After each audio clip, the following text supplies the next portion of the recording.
Ready? Yes. Excellent. Good afternoon, good morning, good evening, depending on where you are around the world.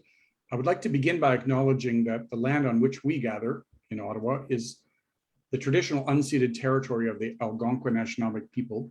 The Algonquin peoples have lived on this land since time immemorial. We are grateful to have this opportunity to be present in the territory.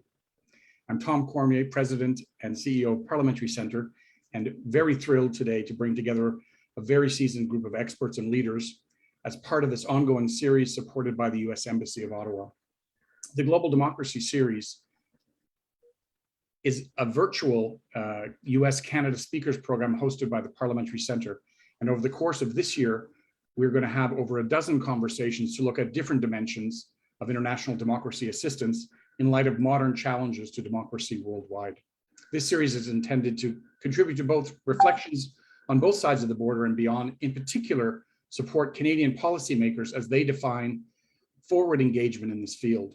We're here today to talk about an important crossroads for policy and practice, how to engage in democracy assistance in highly insecure environments, whether post-conflict countries or countries that are prone to political violence. While Afghanistan is in the title and of course on top of our minds, this event is not intended to focus exclusively or primarily on the Afghan case. We want to learn from the setbacks and successes from around the world and help craft a constructive way forward, especially for US and Canadian actors. With so much discussion about Afghanistan at the moment, we position our dialogue strategically to focus narrowly on the field of democracy support in these environments. This isn't a post-mortem on the Afghan war or the August withdrawal. It's a forward-looking conversation about how to go forward more constructively in similar contexts, because these contexts exist everywhere and they're going to recur. Political violence is a reality in many parts of the world, and even in established democracies, from the January 6th incident on Capitol Hill to the tragic murder last week of David Ames in the UK. Increased threats to candidates here in Canada during our recent election. We're looking at some of the worst affected countries in the world today and how we can learn from recent experiences such as Afghanistan. I'd like to introduce and thank our Canadian moderators for today's event, starting with Nipa Banerjee, who is a senior fellow and adjunct professor in the School of International Development at the University of Ottawa. She's a principal researcher within the Centre for International Policy Studies and served 33 years in the former CEDA, Canadian International Development Agency. She was the head of Canadian government's aid program in Afghanistan from 2003 to 2006, and she's written extensively on Western development aid in Afghanistan. Joining her is Ben Rosewell, President and Research Director at the Canadian International Council since November 2018. Prior to that, Ben served as Canada's ambassador to Venezuela from 2014 to 2017, capping a 25-year career as a professional diplomat, including assignments in Canada's embassies in Egypt, to the United States, and Canada's permanent mission to the UN. He served as Canada's first diplomatic envoy to Baghdad, Iraq, after the fall of Saddam Hussein from 2003 to 2005, and as deputy ambassador to Afghanistan and as head of NATO provincial reconstruction team in Kandahar between 2008 and 2010. As a practitioner of international relations, Ben's thematic interests have been in human rights and democracy. He founded the Democracy Unit at Global Affairs Canada and worked closely with human rights activists in Iraq and Afghanistan. Nipa and Ben will take it from here and introduce our American speakers. And in the last half hour, we'll open the Q&A to the audience. The Q&A will be facilitated by our new Vice President for External Relations, Dr. Gabrielle Bardal, who is also the director of this virtual series. She's an expert on political violence in her own right, having written her PhD and worked extensively on the subject throughout her career. Nipa and Ben, over to you. Thank you, Tom. Ben, you want to start? No, you go first, please. Okay. Thank you very much, Tom. I will introduce the speakers, the expert speakers from the US now. Dr. Stephanie Burkhardt is a US national security and defense expert based in the Washington, DC area. Since 2012, she has been a research staff member at the Institute for Defense Analysis in Alexandria, Virginia. From January 2015 to August 2016, she was on detail to the US Department of State, where she worked on security governance in Africa. From August 2016 to 2017, she served as Director of Policy and Program Analysis in the Office of the Undersecretary of Defense for Policy, Office of African Affairs. She is currently an adjunct faculty member at George Washington University. She has also taught courses at Georgetown University, American University, and the University of Cape Town. Dr. Burkhardt earned her PhD in political science from Rice University in 2012. So I welcome Stephanie, and I will now introduce Vasu Mohan, who is with us also as an US expert. Vasu Mohan is Senior Global Advisor, Conflict, Displacement, and Minority Rights, International Foundation for Electoral Systems. For the past 2 decades, Mohan has worked on democracy, governance, and human rights promotion with a focus on post-conflict elections and democratic inclusion. He has been with IFEs since 2001 in the headquarters and the field, and supervised programs and field offices in over 22 countries, partnering with a range of international, regional, and national stakeholders. Mohan has designed, managed, and implemented electoral assistance programs in Afghanistan, Myanmar, and Nepal and Sri Lanka in post-conflict contexts, and supported IFEs election violence mitigation programming in Georgia, Kenya, Libya, and Nigeria. Wow, a huge amount of experience in today's subject with both Stephanie and Vasu. So I welcome them both to this session. Well. Thank you. I'll pick up the baton here, Nipa. First of all, just to say what an honor it is to be a part of this event today. Big supporter of the work of the Parliamentary Center in this Global Democracy Series. I think is very timely for the reasons Tom mentioned.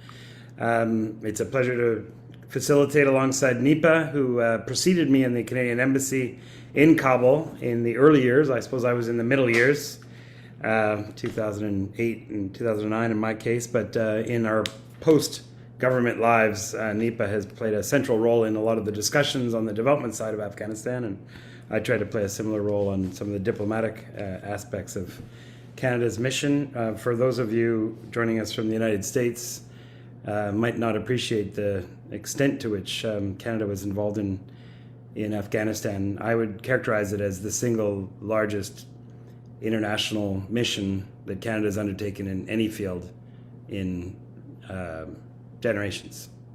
It was, to the extent that the United States had Iraq and Afghanistan and any number of other conflicts, Afghanistan for us was all that rolled up into one. We put everything we had into that mission.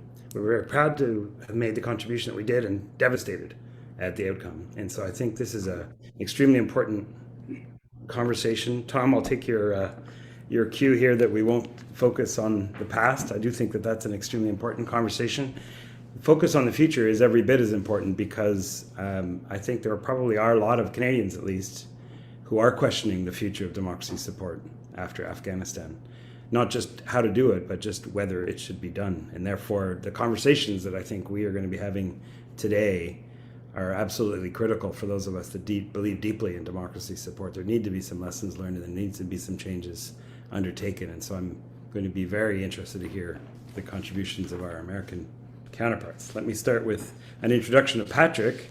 Patrick Quirk is the Senior Director at the Center for Global Impact at the IRI, the International Republican Institute, one of the 4 great democracy promotion organizations created out of the National Endowment for Democracy Act in the 1980s. Absolutely central players in democracy promotion in every country around the world. He's also a non-resident fellow at Brookings, Before that, he did serve a stint in government on the policy planning staff of the State Department as the lead on fragile states conflict and stabilization and foreign assistance. And in that role, from 2018 to 2019, he conceptualized and managed the development of a new U.S. approach to fragile states. I've left Peter Steinhelfer for last, certainly not for least, but because he is going to be the first speaker. So we'll look forward to him kicking off the substantive presentations today. Peter Steinhelfer is the acting Principal Deputy Assistant Secretary. There's quite a lot of acting people in very senior roles in the United States, so I salute him for his patience. Must be a frustrating aspect, but we look forward to your confirmation shortly. He leads the Bureau's efforts to anticipate, prevent, and respond to conflict and instability in the Western Hemisphere, Europe, the Middle East, and North Africa, and oversees the CSO's Office for Advanced Analytics.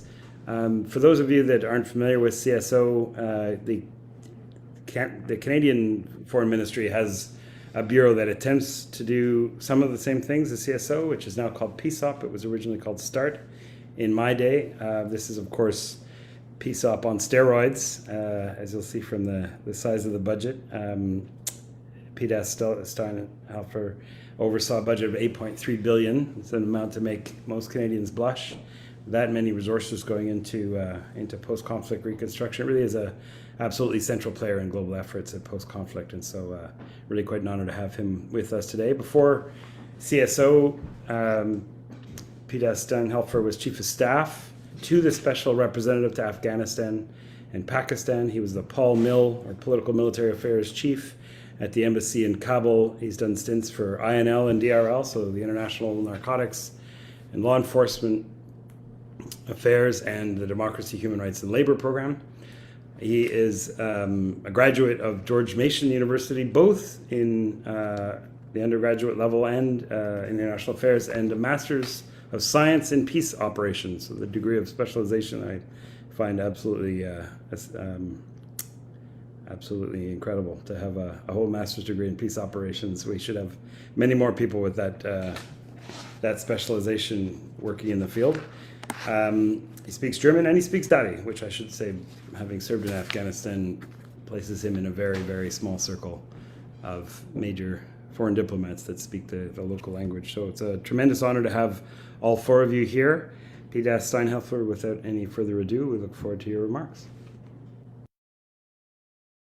Well, thanks so much, Ben, for that introduction. It's always embarrassing to hear someone read about yourself, but that's okay. But seriously, it really is an honor to join this great event alongside such a distinguished panel of colleagues.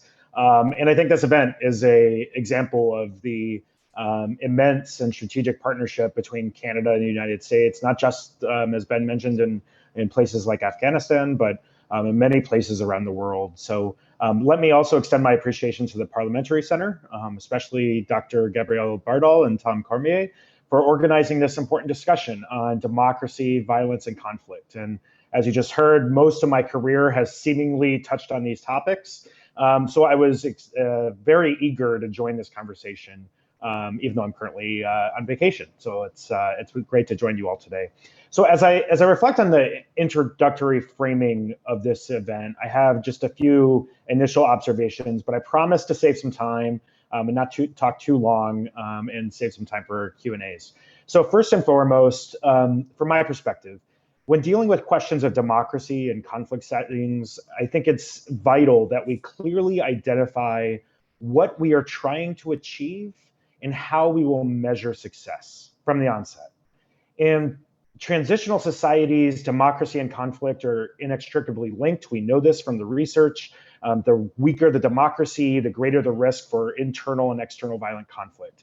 So building inclusive, credible, and effective democratic governance is a primary means by which societies achieve durable peace. But it's important to recognize that conflict prevention and stabilization goals are not always the same as democracy and governance goals. They're linked, but cannot always be conflated in our strategies. So therefore, when we're building our strategies, we have to ask ourselves from the onset, Is our priority to create an enabling environment for democratic governance to flourish? Or are we attempting to stabilize the environment enough while also strengthening democratic governance at the same time? And if the latter, do we really have the resources, tools, political will, and leverage to do both?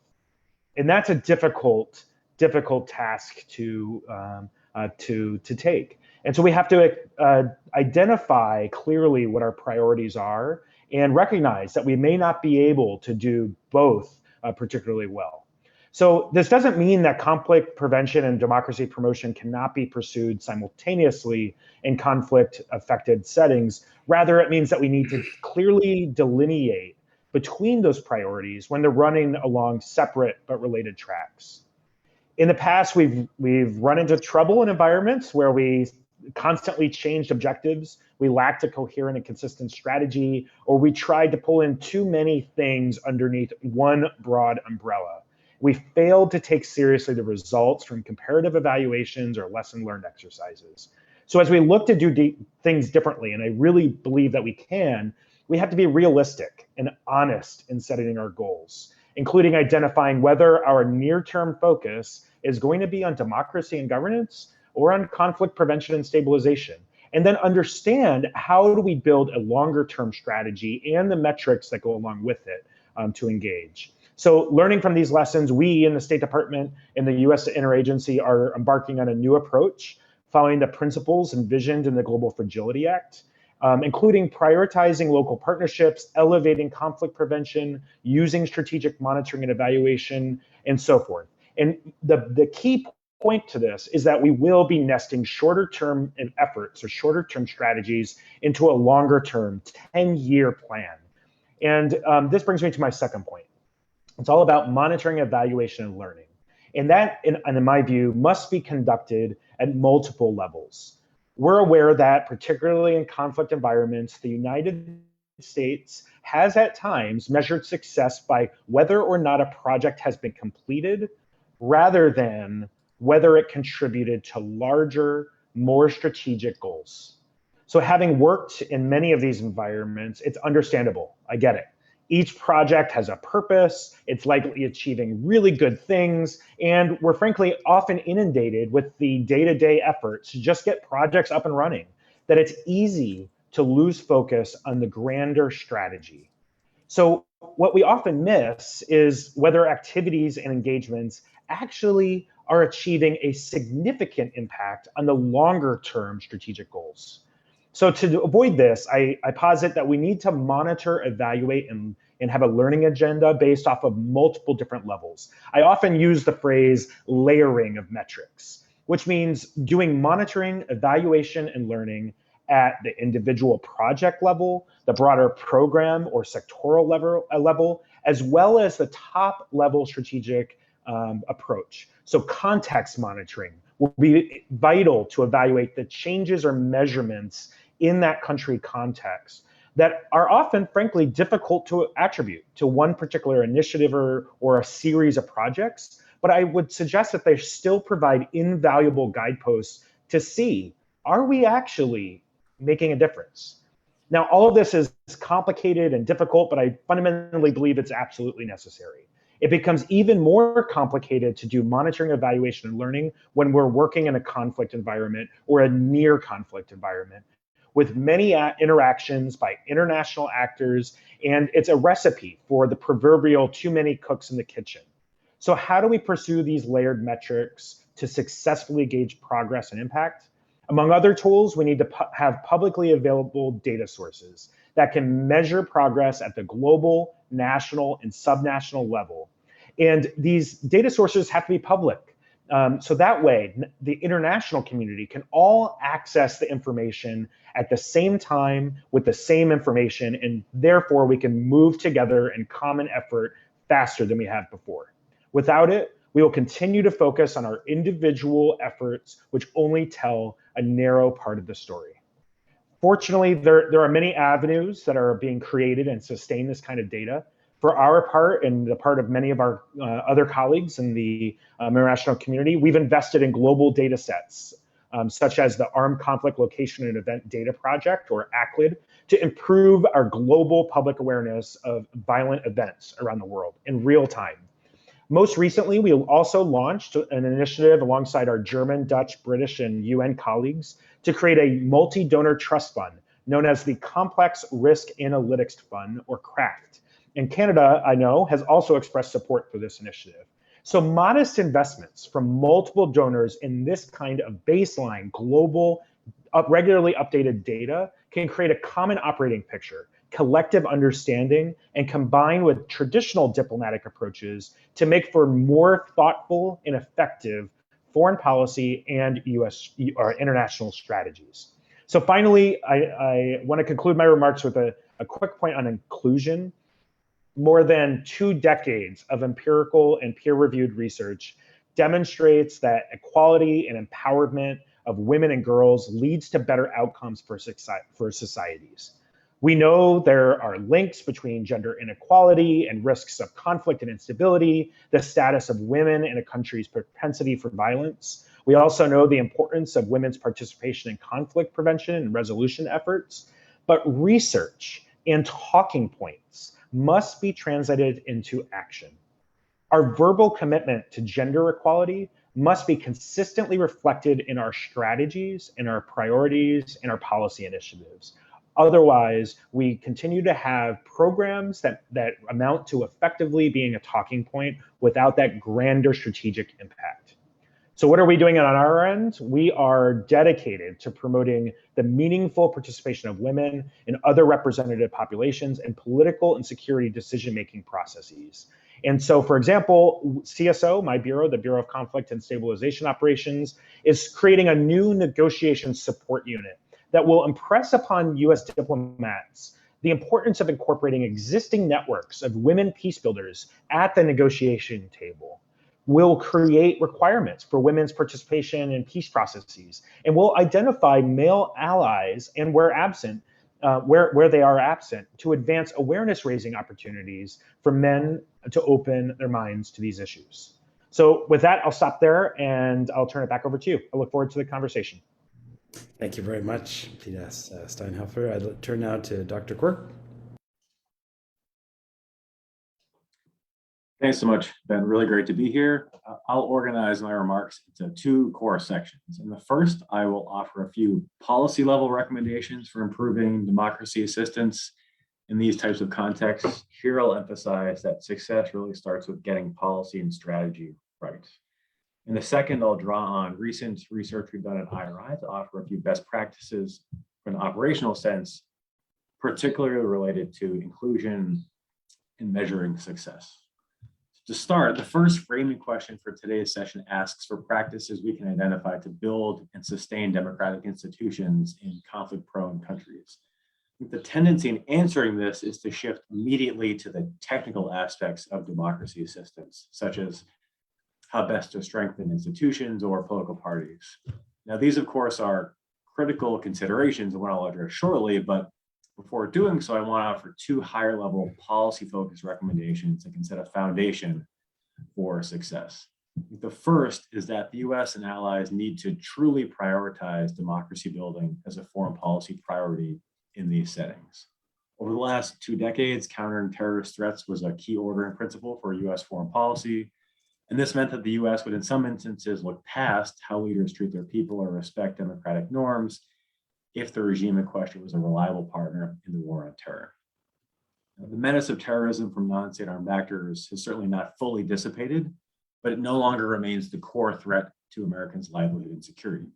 The factors the US uses to shape and execute policy need to be updated accordingly and reflect the new threat landscape. In particular, the Chinese Communist Party's campaign to undermine democracy and popularize autocracy. And making democracy essential rather than peripheral interest will come with trade-offs. This could involve reevaluating alliances that, while once convenient to fight non-state armed actors, are counterproductive for achieving our interests today. It might also involve pressuring US allies that are backsliding for abusing their citizens.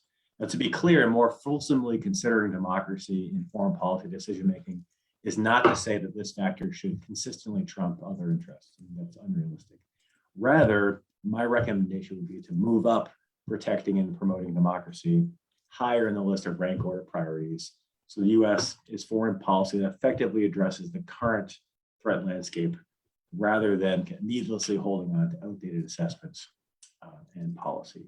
Now in the Biden administration, we see them moving in this right direction by rhetorically affirming the importance of democracy and human rights. And with any luck, we'll see the White House underwrite these words with action to include, hopefully, a fulsome strategy for advancing democracy worldwide.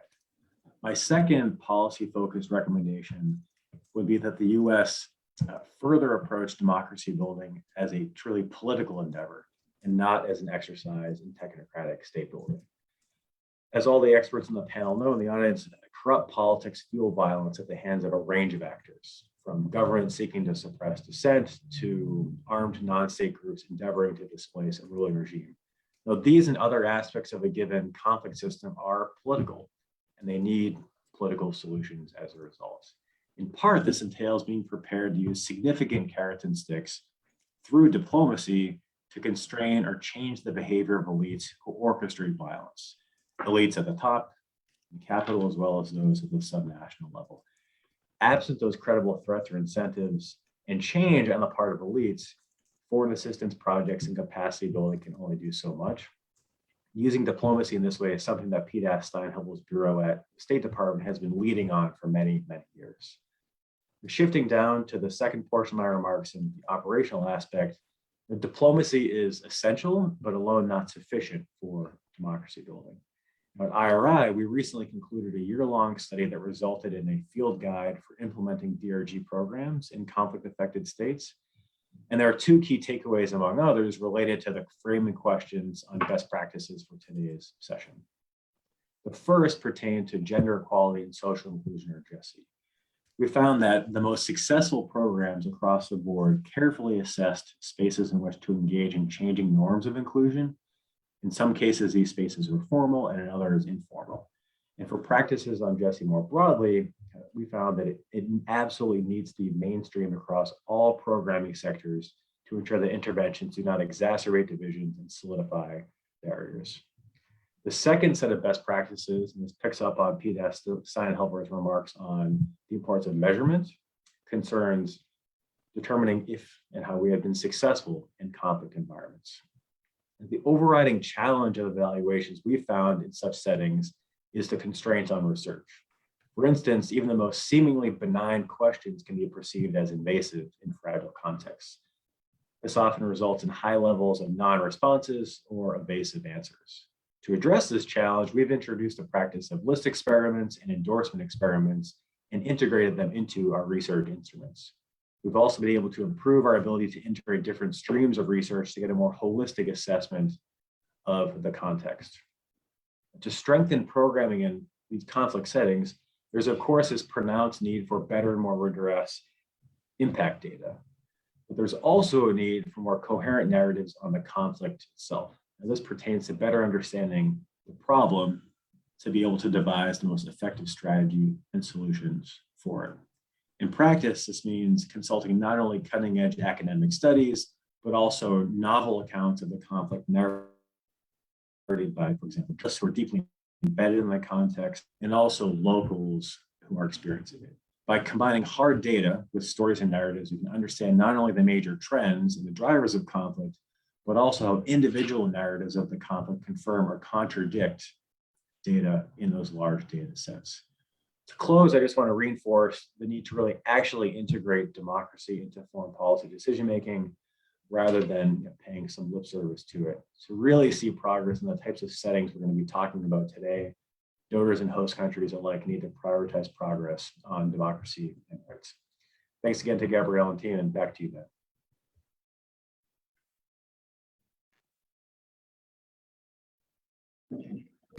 Sorry about that, I was on mute.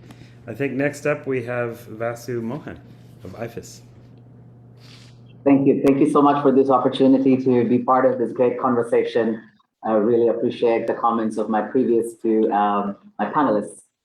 So I'm going to draw on my own experience and IFES's experience working in Afghanistan for the last 2 decades My first program that I worked in Afghanistan was funded by the Canadian government in partnership with Elections Canada. So this feels like a full circle and a lot of lessons learned. So the first point I want to make is that democracy is not something one group of people can simply bring to another.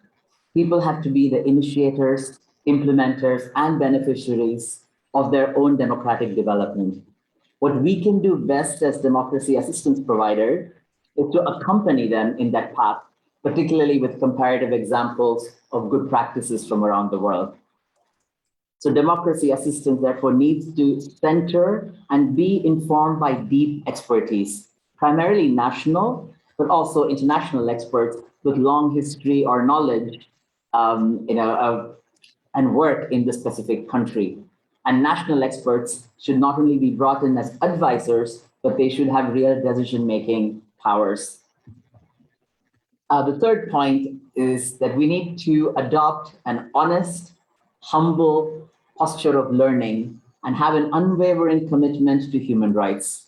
We need to be able to honestly say when we are not being successful. The points about being able to measure what we are doing and have our goals clear are extremely important. Equally important is the ability to be honest and the intention to clearly state where are we doing well, where are we not doing well, and how do we do mid-course corrections. Also, the commitment to human rights. Ends do not justify means. No matter how noble the end result sounds, if the path towards those goals do not embody the same principles we seek at the end, these efforts would be at best short-lived and in the worst case scenario, deeply damaging. For example, we cannot have a high tolerance for corruption in the name of efficacy if in the end we seek to establish or support a society and government that will function with integrity. We cannot create lasting peace by co-opting warlords or others who use violence as a means to achieve their political aims. Also, we cannot see sustainable gender equality or pluralism if in our design and implementation, we do not meaningfully include women, minorities, and people with disabilities as key decision makers. It was great to hear from my previous panelists on the importance of inclusion. Recently, the Special Inspector General for Afghanistan Reconstruction, SIGAR, brought out a fantastic lessons learned report on the entire 2 decades of US democracy assistance, US assistance in Afghanistan. And one of the important lessons that they talked about was really knowing the context. And this is where this deep knowledge and drawing on knowledge is extremely important. In the SIGAR report, it says the US government did not understand the Afghan context and therefore failed to tailor its efforts accordingly. So this is really, effective democracy assistance requires a detailed understanding of country's social, economic, and political dynamics. In Afghanistan's case, where we learned religion and tribal culture and ethnicity played a major role in society, especially in power dynamics and relationships. And democracy assistance programs sometimes cherry pick, sometimes co-opted convenient aspects of religion and social and culture, but did not necessarily tap into the deeply transformative potential of religion and culture. And whereas those trying to subvert democracy positioned themselves quite well as custodians of religion and tradition. So this was a really tough balance, and a lot of lessons, I hope, are being learned. And we are just in the beginning of learning these lessons. One other important point is sustainability. Also, just going back to that SIGAR report, which talks about the importance of sustainability and how U.S. reconstruction projects, even though they call for sustainability, often the Afghan counterparts did not have the capacity to take responsibility for those projects. In response, the US government tried to help Afghan institutions build their capacity, but those institutions could not keep up with the demands for fast progress. So in response to this, a lot of assistance was delivered outside of Afghan government channels. So while this was a convenient and expedient approach, but Afghan officials were then not getting the experience in managing and sustaining US reconstruction projects. As a result, even when programs were able to get short-term success, they often couldn't last because folks who would have to take responsibility for them were poorly equipped or are not trained as well. IFAS recently completed a study identifying successful democracy and governance approaches in post-conflict countries. So the purpose of this project is to look at a deep dive into 25 years of programming as part of the Consortium for Elections and Political Process Strengthening, CEPS, with our partners NDI and IRI, and to reflect on how to make current and future interventions more effective. One of the key findings was that interventions that drew more praise from local partners and whose gains are still visible well after the projects ended had a few things in common. One was ownership was quickly and effectively transferred to national partners. Second, those were relatively easy or affordable to maintain by the national partners. And these interventions permanently change rules, practices, and perceptions. So these are lessons that we are learning that are sort of mirrored across different sectors and different institutions that have been engaging in democracy assistance. The last point that I want to make is democracy assistance also needs to consider regional geopolitics.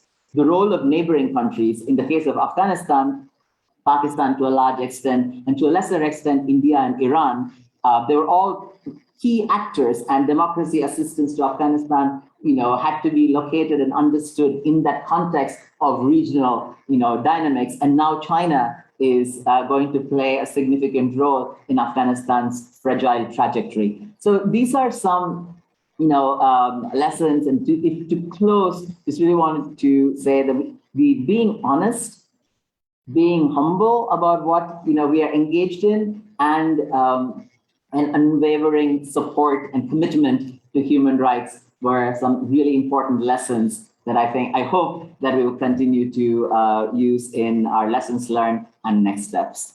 So handing it back over to Ben. Thank you. Thank you very much. And once we finish with these opening statements, we'll turn to Nipa to lead the Q&A session. But I'm very much looking forward to the presentation by Dr. Burkhardt. Over to you. Hello. Good afternoon. I'm very excited to be a part of this conversation. So far, we've heard some really great macro sort of approaches to democracy building and democracy support in post-conflict, conflict-ridden, however you want to define it, settings. My comments are going to sort of take a little subset of that. My background is in election violence, and I've done a lot of research, primarily in Africa, on both the causes and consequences of election violence, but also an evaluation of different types of interventions and what seems to work and what doesn't.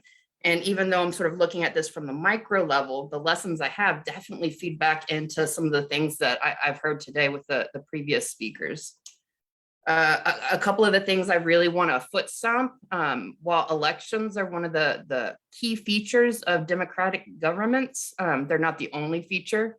And we can get into sort of an electoral fallacy when we focus democracy promotion support only on elections. But I think everybody, at least on this panel, I know, knows that democracy support and assistance really has to focus on the full complement of programming, looking at institutional support, looking at civic education programming, capacity building for media, for rule of law. There's so many things that go into what democracy support is, that elections are just, a necessary but definitely insufficient condition for democratic progress. The other thing, when we're talking about conflict and post-conflict societies, elections are not a de facto peace agreement. And in the past, this is especially true in the past, but it still can be true now. You can't hold elections in lieu of a genuine peace building process. As an academic, I'd say a good amount of the research suggests that elections that are held too soon in the process can lead to a renewal of conflict. One of the prime examples from Africa would be the 97 Liberian elections, which came within, I think, 9 months of a ceasefire, and the leading presidential candidate His informal campaign slogan was, "He killed my ma, he killed my pa, I'll vote for him anyway," because the belief was if Charles Taylor did not win the election, he was going to plunge the country back into conflict. So he won the election and still plunged the country back into conflict. The Liberian Civil War resumed, I think, within a year or so of the 97 elections. What is too soon? The literature suggests, like, we're talking a couple of years, that a genuine peace process and institution building processes need to take place before elections are held in furtherance of democracy.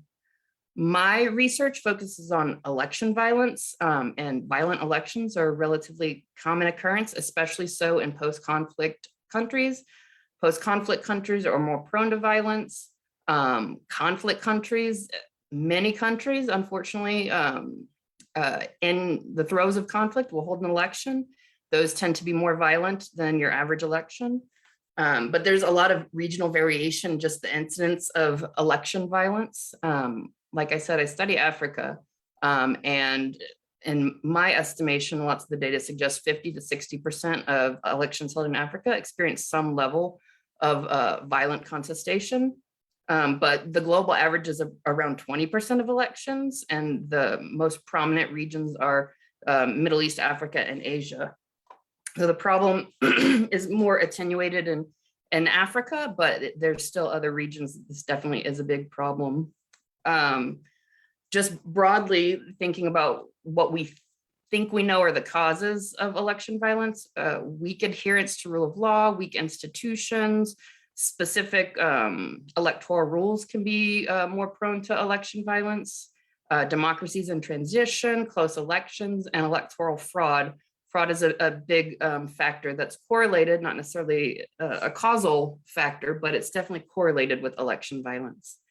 The bottom line is, though, that there's a lot of strategic election violence that is used by politicians when they don't have enough information available about voter preferences, or when the information that they do have is unfavorable to their position and their candidacy, and so they're using violence to try and change voters' opinions, minds, and behaviors. In conflict societies, the motivation for election violence is different. Countries under conflict, lots of time the actors are non-state actors who are engaging in violence to delegitimize the contest, to prevent the election from taking place altogether.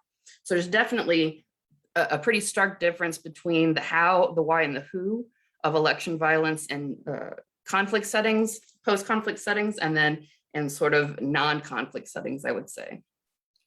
Looking at the international interventions, sort of bend them into three different types.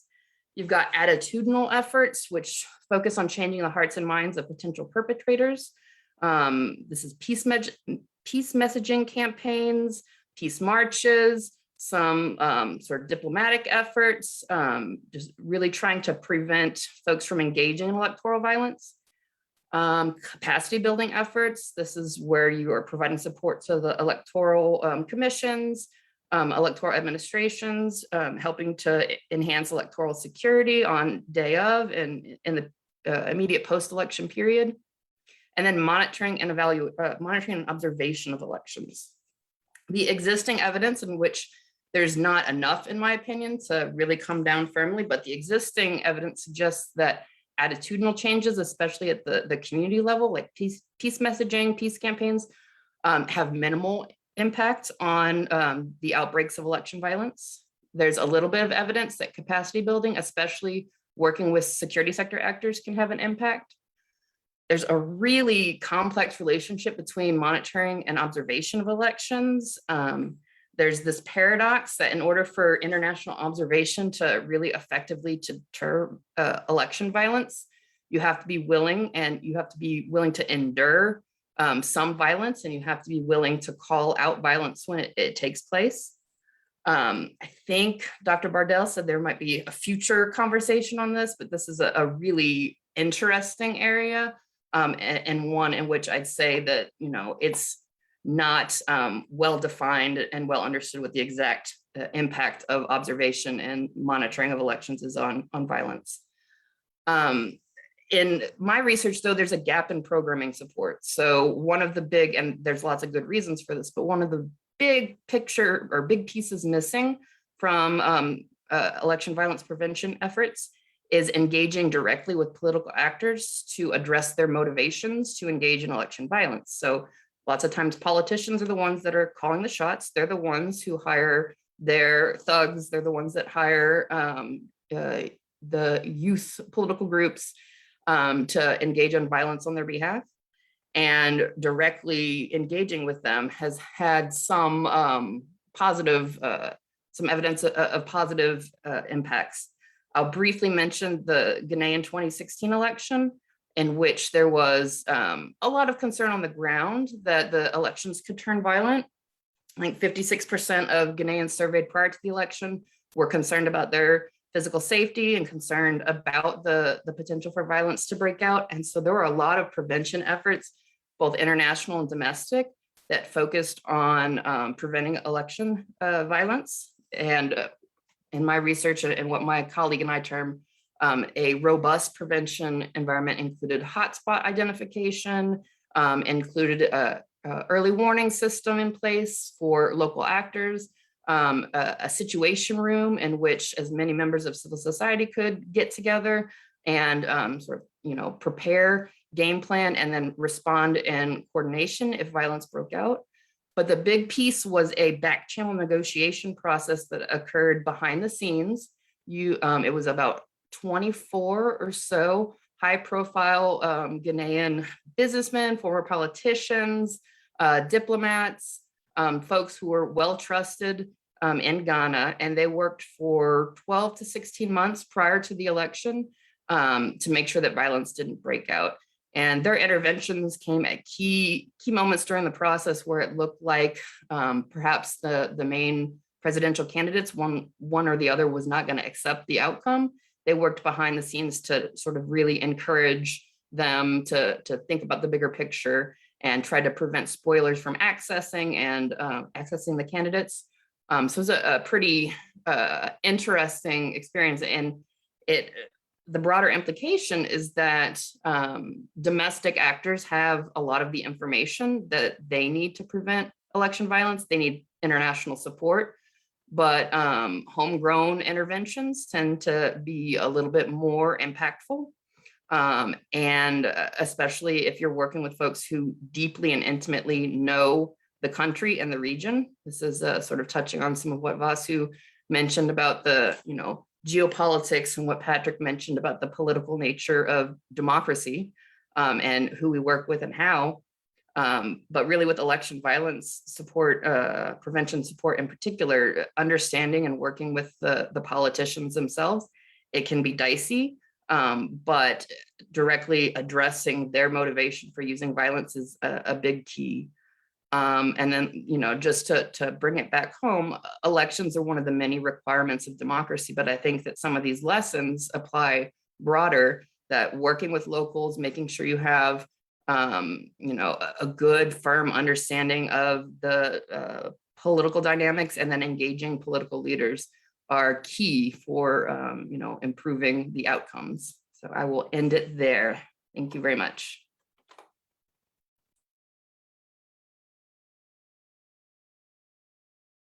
There we go. I'll now invite my fellow facilitator, my co-facilitator, Nipa, if you'd like to kick off the next phase of our event today.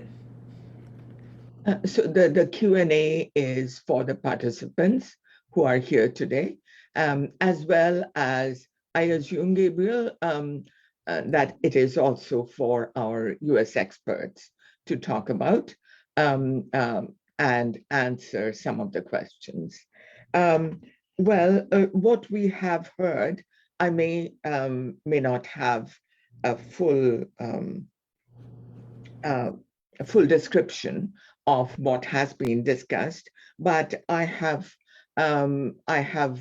with my own interest, I suppose, I have identified some issues that we could focus on during the Q&A period. And this was, regarding the data collection at the national, subnational, global, national, and subnational levels to find out about how democracy assistance and democracy development are going. So that is very important that we should do. I wonder if the participants have views on this. And then further, gender and democratic development, of course, is very important for equality, for inclusiveness, etc.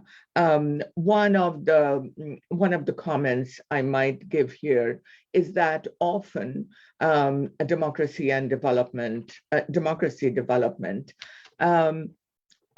for gender equality and for inclusiveness may not work if you don't specify the conditions under which they can develop unhindered.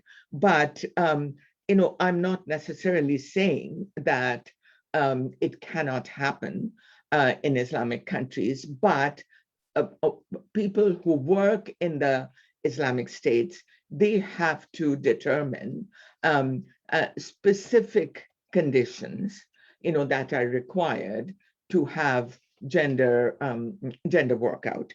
And then also another thing is that learning from the past, and this everybody has talked about it. I am not so sure that we are learning from the past necessarily, because there are very serious issues concerning democracy development often, but the participants are in some ways experts as well. You have worked on these issues and you might have more insight to help all of us to understand. And then regarding the election violence, that is, Stephanie, what I feel is that election violence is almost a part of democracy development. I think election violence also shows that democracy is developing. India, which is considered to be one of the foremost runners in democratic development, they have election violence even today. After so many years, since 1947, their democracy has been working. And the democracy works well in India, but at the same time, there is election violence.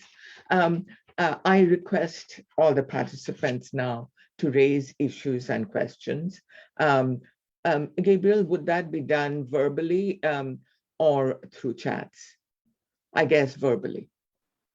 Yeah, our time right now is for you and Ben to ask a few questions of your own to our group here and to hear their thoughts. So I would turn it over to perhaps the speakers to hear their thoughts on what you've just shared. Okay. So, can we have questions? I think there's a few questions that you've put forward here regarding the importance of data in this space. As Matthew mentioned earlier, there is a real need to be looking at the bigger picture outcomes here, as well as just project specific things. So there was a question about data and also about gender. Yeah, I see Matthew has his hand raised. I'll jump in real quick here. I just want to kind of tie a thread through a lot of the remarks that I listened to just now. I think, and all of this goes to Nipa's line of questioning. Patrick mentioned that we really must understand the problem better. Vasu mentioned that we have to be humble and more honest with our approaches. And Stephanie made an outstanding point that I frequently say, that so we're very like-minded, that elections are necessary but insufficient.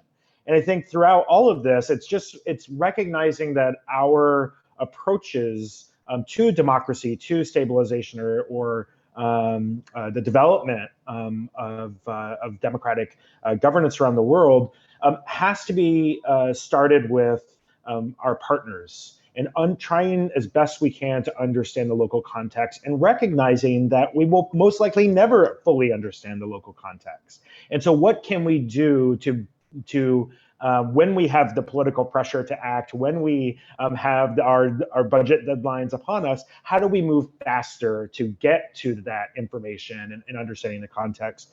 And so I would suggest that our data, by understanding the data for the contextual environment is important.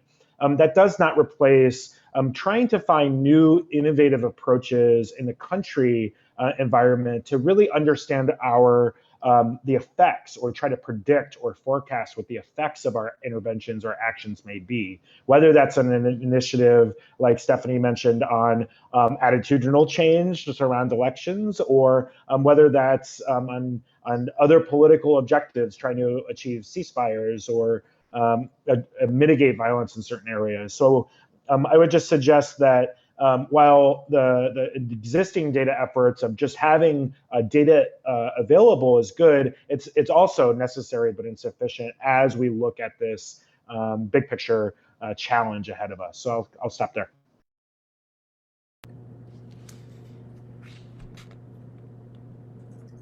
I have a couple of comments. The question on data is an excellent one, but I think that Matt, the way that CSO and the State Department is approaching this, and for, disclosure, I'm a big data nerd and I love quantitative analysis. That's, my bread and butter. But I think having a global common operating picture, having global, publicly accessible and accurate data. I know the State Department recently merged the Foreign Aid Explorer and the Foreign Data websites, which was a really welcome change because those two websites should not have ever existed. I know what they were doing separately, but having a single authoritative source for things like U.S. foreign assistance, because we're such a big partner, is a huge step forward. But more data, more publicly available data. I know we've got, global initiatives to promote data transparency, and I just think that the more of that we can get, the better. The question about whether electoral violence is sort of a normal part of the democracy process. I mean, it's common, but I don't think it's a good thing. And I don't think it's a good sign that a country's maturing or developing. I think you can use it to spotlight areas of which maybe there's, lack of trust in political institutions that need to be addressed. Maybe, there's media issues. There's all sorts of ways in which you can analyze really the micro foundations of violence. But the election violence in India, to me, doesn't demonstrate that India is consolidating as a democracy. In fact, I think it suggests the opposite, right? Just because it's, common in countries. There's a great project that came out of the UK looking at the UK experience with historical election violence. And if you're a history nerd, you should go download all that data and play around with it and look at the parallels to now. So it's not like this is a new thing. It's just we're paying a lot more attention to it now, but we definitely could learn lessons from history and, take violence around elections as an indicator that something needs to change. Vasu, would you like to weigh in? Yeah, I wanted to address a different part of that same set of conversations. And this is particularly, during this, one of the benefits of sort of working for my entire career in this space in Afghanistan is I've seen sort of two extremes of thinking about, Afghanistan. And this is a lesson that's probably true for many other places as well. On the one hand, there was this, this sudden rush to try to establish a liberal Western democracy, in Afghanistan, and without really understanding a lot of the context and the social contract and the tribal relations, etc. But on the other hand, there were also this notion that somehow Afghans were so different from the rest of the world that nothing of this, none of these universal human rights are going to actually work or is going to be tenable. And there was a certain level of, so I found that there was this constant, dance between these two extremes. So the truth is somewhere in the middle. Survey after survey in Afghanistan, we hear that what people want are the same things that people want all over the world. It turns out that we are actually not that different. And this is particularly, this comes up in the context of women's rights and minority rights in Muslim countries. There are many Muslim countries that have done phenomenal, work in, gender equality, and there are very many non-Muslim countries that have actually not done that well. So this has got nothing to do with religion. I think politics and society will use whatever they can get hold of to maintain status quo. And I think it's really important not to get caught in that. And someone had made a point in the chat as well. There are countries, there are women who are elected, as representatives, as leaders, as judges in many Islamic, Muslim majority countries. So I feel like to try to not turn Afghans into the other, it's extremely important. And I do know that there are things that are unique, and there were some unique challenges, but this will be true of any country that we work in. There'll be some, some really unique challenges. And I think partly one of the ways to get around this challenge is to not have, people from, only Western countries being sent to Afghanistan or to any other country as experts. Diversity and inclusion in expertise is just as important as diversity and, inclusion in the countries that we serve. And, particularly having women experts and, minorities and people with different ethnic, experiences being part of the design and implementation of programs, particularly in post-conflict environments, and they bring their lived experiences, along with their technical knowledge. And I think that's we've seen that programs that took that approach really did very well. So just to keep, diversity, inclusion, not just as something that is for the beneficiary, so to speak, but in terms of, the experts and the design itself, I think will help us get around some of those assumptions or those extremes that we may fall into.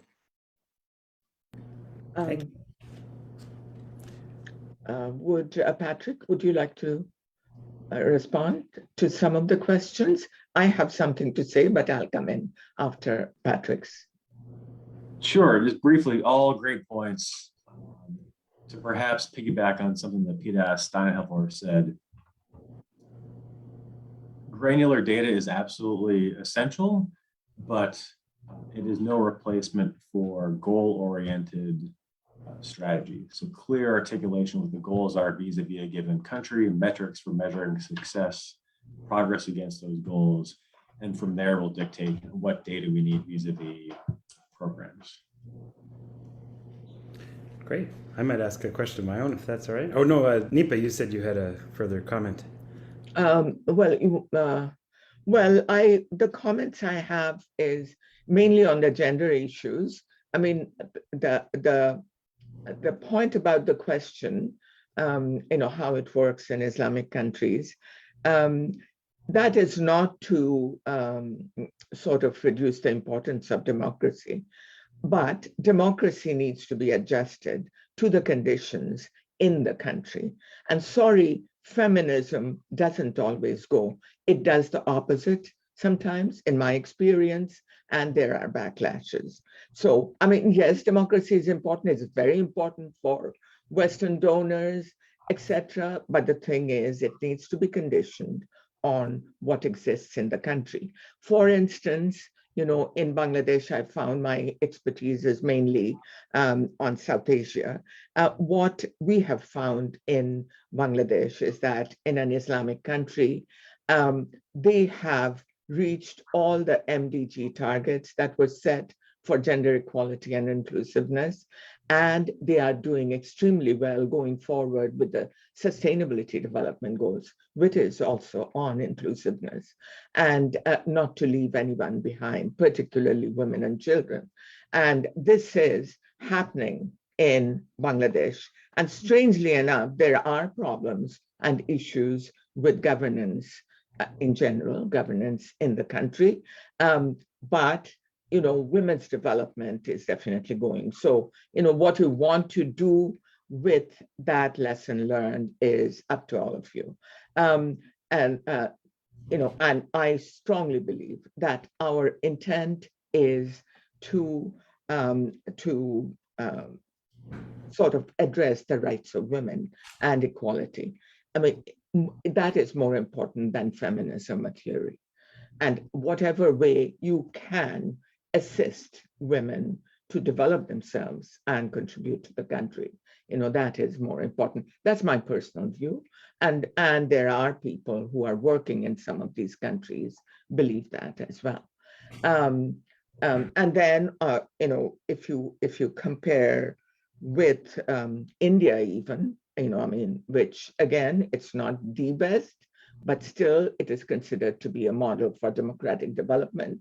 And, Bangladesh has been doing better than India in that I'm using the indicators that we use. And then another issue was, well, I don't think I will mention anymore because, oh yes, one thing, it is my interest, democracy, for democracy development and sustainability of democratic development, you need to have a national ownership. Without national ownership, you can't improve, you can go forward with democratic development. What do the people think about this that we have today? And again, national ownership, we have seen within Bangladesh at subnational level, national ownership of the community development councils in the National Solidarity Program, whoever are familiar with that program, that has really resulted in legitimacy building for the government. And the community development councils that are elected, they have contributed to development in general and to democracy development. So, if you have any reflections on National Solidarity Program and community development at the subnational level, at the lowest level, it would be interesting for everybody to hear. I might try to sneak a question in addition, if that's all right. And I'm conscious, just watching the chat, of the caliber of some of the participants. We have a former Canadian ambassador to Afghanistan, a member of parliament, and a former Canadian permanent or ambassador to the United Nations. So anxious to get onto that side. I have just a very basic question. I don't all need to weigh in, but it's just to go back to Peter Steinhelfer's observation that there's some tension at times in the objectives of stabilization and the objectives of democracy. Dr. Burkhardt mentioned the example of Liberia in 1997. I had an example when we were in Kandahar in 2009, where there was a massive ballot box stuffing operation run by Ahmed Wali Karzai, the brother of the president, placing those of us that were trying to support that government in a very awkward position. So I don't think there's any question about that tension. When objectives of intention, sometimes one of them has to drop off or be downplayed. It's not always possible to sequence neatly that we'll do all the stabilization stuff and then on a certain date we'll stop the stabilization and we'll do the democracy support. So what happens when you're pursuing both and the level of violence gets so high that the meaningful engagement on democracy, whether it's holding elections, holding significant actors to account, even if they're critical to the stabilization effort, becomes unfeasible? Is there any time at which you have to suspend democracy support activities? And can you even? Is there an alternative when you're in a conflict that's too intense to say we're just not going to do the democracy thing anymore? Thank you very much.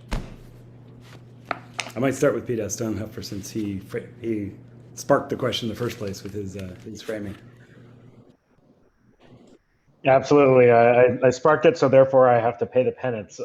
So I would say, in short, yes, there are instances, I would suggest, where some types of democracy assistance may not be well suited for the country context.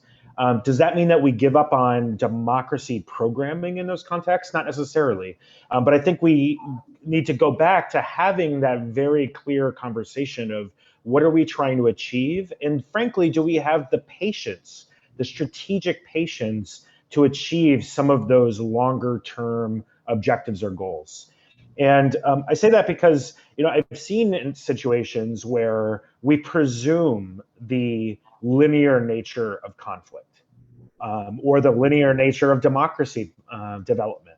And I think the reality that we've seen, and I think there's lots of research that shows this, is that that's not the case. Especially modern conflict, we're not seeing a linear pattern that fits in the the U.S. military planning terms, the 0 to 4 phase, or any of those kind of situations. You really see peaks and troughs. So I think we have to be flexible and be paying attention to the operating environment in order to make those strategic decisions in a faster, more realistic and humble, if I can steal Vasu's term, because I think that's accurate, humble approach. And so I do think that there's times where, maybe building the justice system is a priority, but maybe not the top priority. Maybe perhaps we should focus on addressing some of the societal tears in the fabric of the society that's dealing with active violence or conflict. Great. Does anyone else want to come in on this? Please, Vasu. I just have completely agree with that response. So I have a slightly different nuance to add to this, issue is that so I worked on every single election in Afghanistan. So starting from the very beginning, from the Loya Jirgas to the civic education around, Loya Jirgas, and then, and then for every election since the last one in one capacity or the other. And one interesting thing that we saw was the security situation, deteriorating over time had a significant impact on the integrity of the election. Now, there were many different threats to the integrity of the elections, so I'm setting that aside, but very specifically, the security situation just made it impossible to do a whole range of things. There were entire parts of the country where the election commission could not recruit people, could not train, there was no way to observe. There were just the things that we would take for granted as pillars for a genuine, credible electoral process was just simply not tenable in those areas, right? So this was so we began looking at Afghanistan as post-conflict, but rapidly it became a fully conflict. It was a conflict zone. It was elections being held in the midst of conflict, and this is where I think the point where what types of democracy assistance need to be prioritized and how and what is a really important question. But it was evident that there was many things that just simply were not happening at all, and we still went through electoral cycles because that was what constitutions demanded, that was what the national counterparts demanded, that was what the international community demanded. So we went through this and we learned a lot and tried our best to support electoral institutions to keep learning, but the situation just kept getting worse. And there was a certain point after which the shell of an electoral process remained, but all of the key components of it were just so deeply, compromised. But primarily through security, for security reasons, but then a range of other reasons as well. So I just wanted to, just reflect on that issue of the security and the role that it played, that deteriorating. Actually, I observed all the elections since in the post-2001 period, and Vasu's comment is so correct that the first one was the first election in 2004, yes, was so elevating. I mean, we were so enthused. We went to in the polling centers, we visited a large number in different parts. I don't know, Ben, were you there at that time? No, I was there for the 2009 election. It was not very no, it was very different.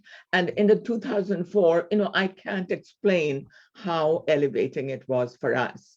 And because we thought at that time, and obviously we were wrong, that things were working out.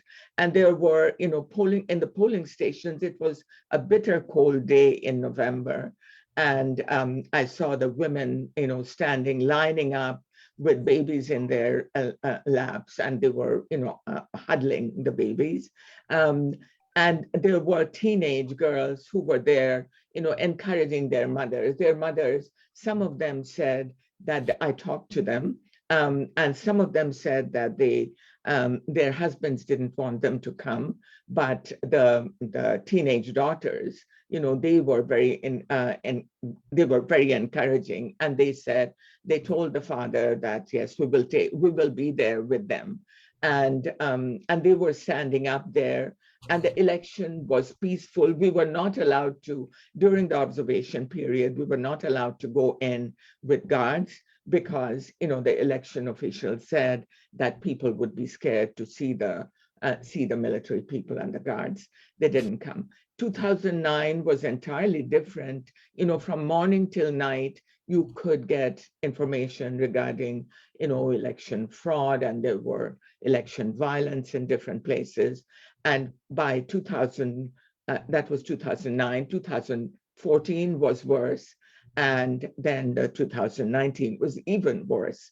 So it was definitely happening, as Vasu said, that it was deteriorating the security conditions.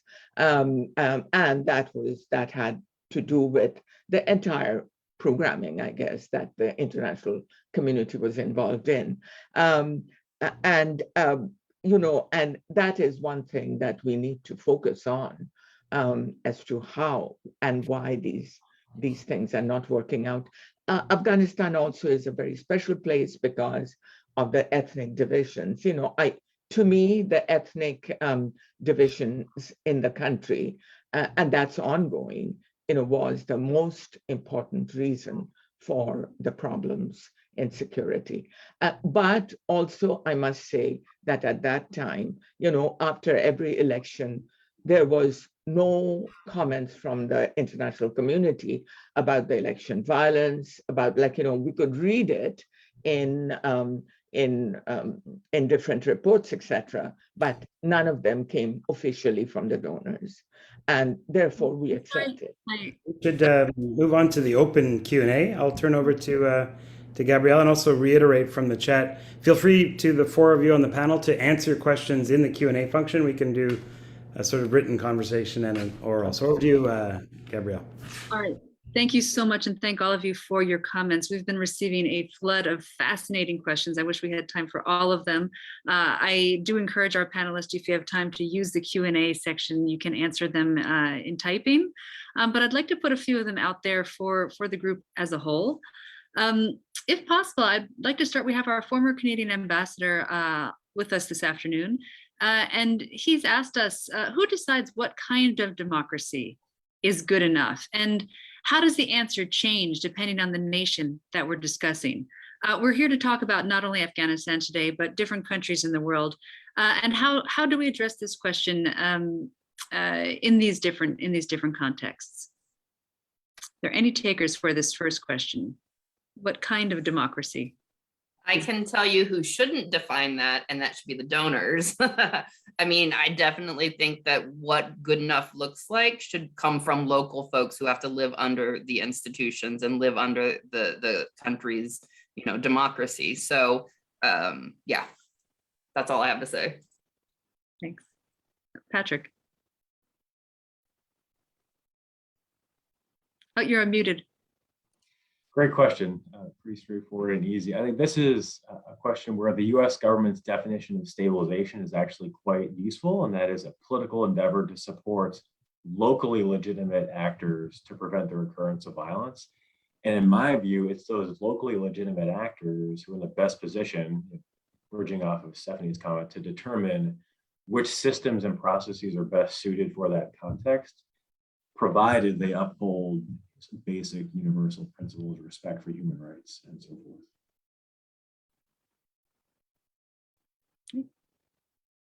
Any other responses?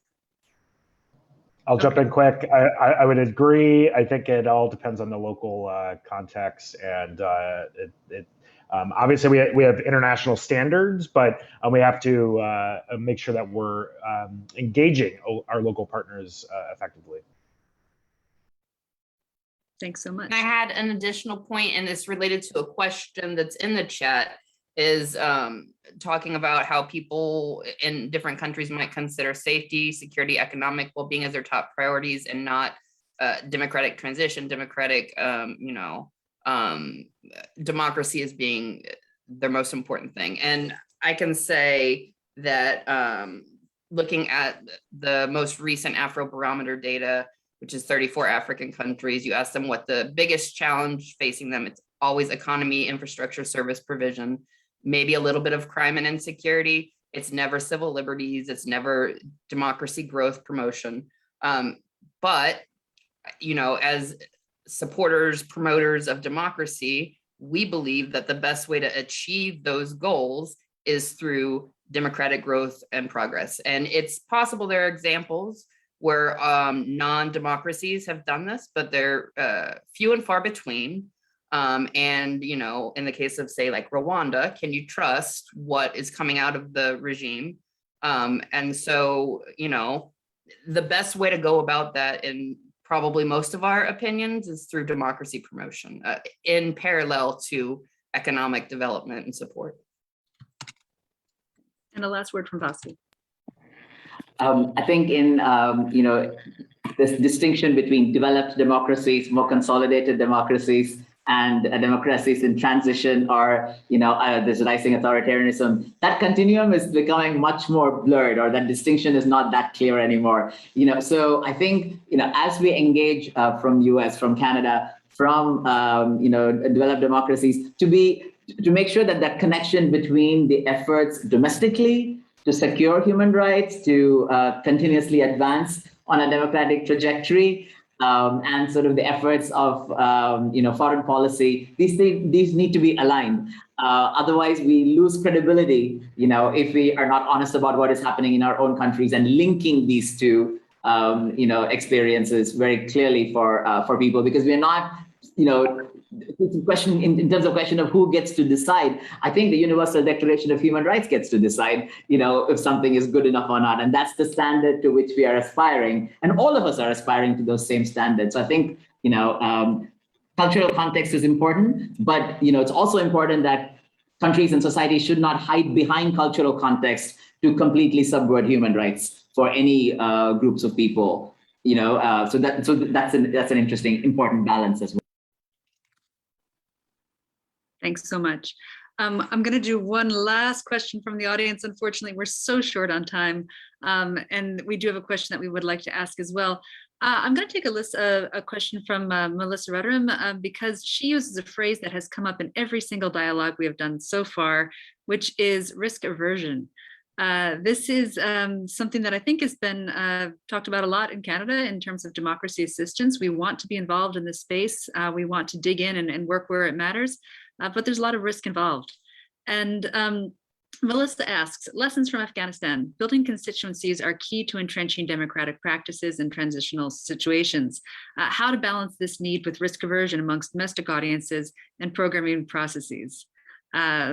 So I don't know if anyone would like to talk about this from either the American or the Canadian angle, but how do we work? How do we work with this?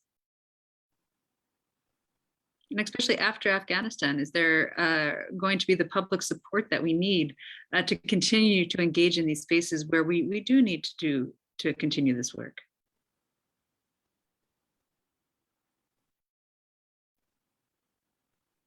Any thoughts? Yes, Matthew. Sorry, I don't want to keep being the first one to speak, but I will jump in on this, because I think this is something that is very close, especially to my bureau of.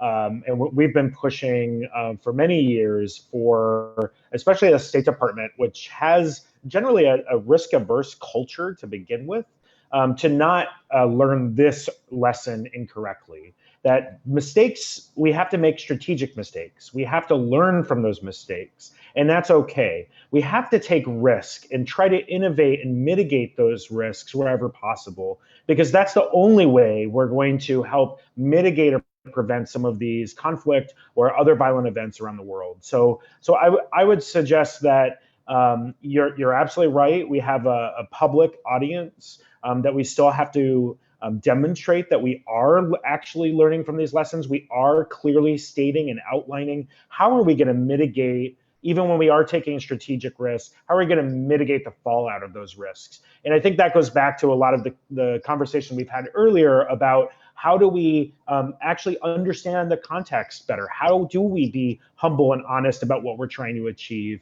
And really making sure that when we outline our strategy, that we have a very clearly stated and achievable goal or a sub-series of objectives to accomplish. So I hope that in a world that is getting more complex and conflict in particular is increasing, that we don't learn the lesson that we need to step away from engaging, but rather that we have to engage more. We just have to do that in a smarter, more strategic, and more innovative way. Thank you so much. I think that's a very comprehensive answer. Are there any other takers on that last question?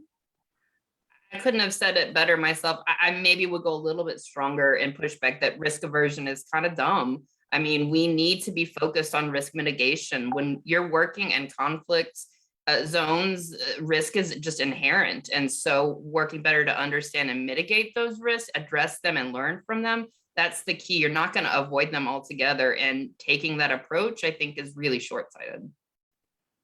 All right. Thank you. We're coming to the end of our time, and there's a question that I always like to put to all of our speakers, American and Canadian, before we close out, which is just your parting thoughts in a sentence or less.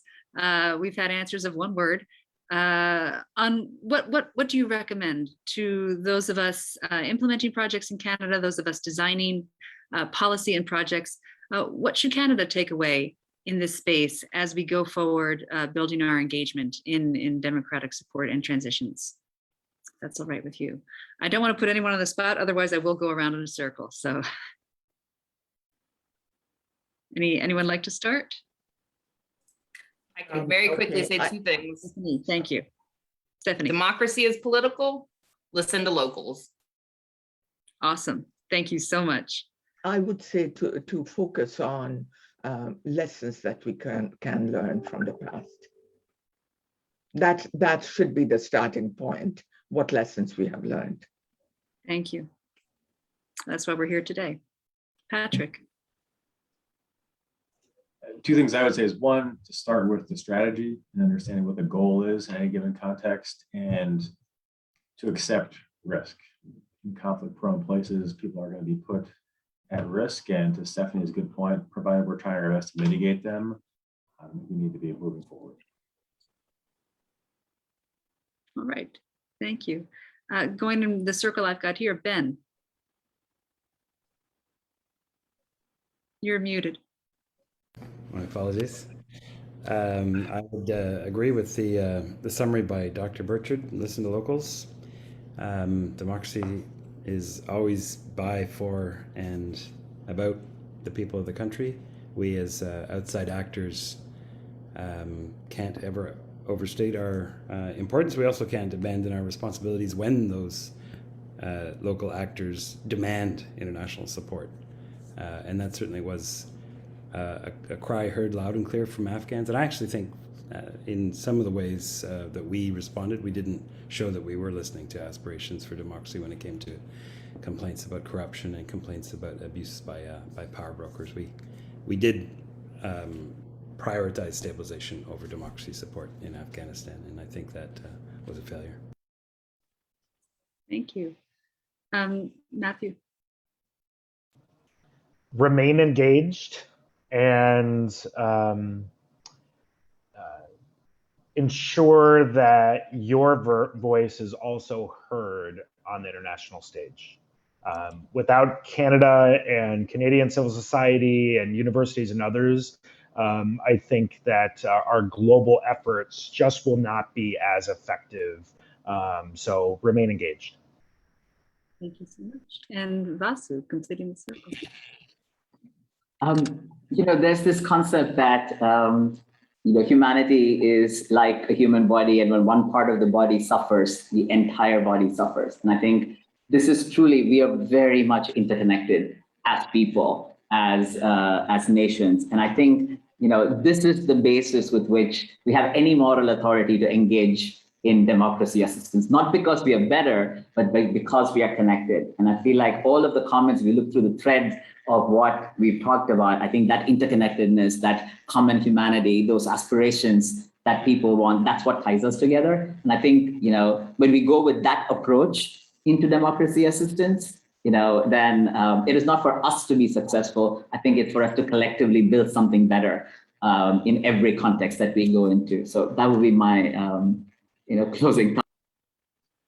Thank you so much. And thank all of you. With that, we'll hear from Tom as we sign off. Thank you so much to everyone for all the interesting interventions. Lots to think about, lots to keep the discussion going. Join us on the, again, like before we go, I'd like to thank the US Embassy again for their support for this. Our next event will be on Thursday, the 4th of November, Foreign Meddling and Disinformation, State Actors' Influence in Undermining the Integrity of Democratic Elections. Don't miss it. Thanks again and have a great day. Thank you all. Thank you. Bye now. Thanks.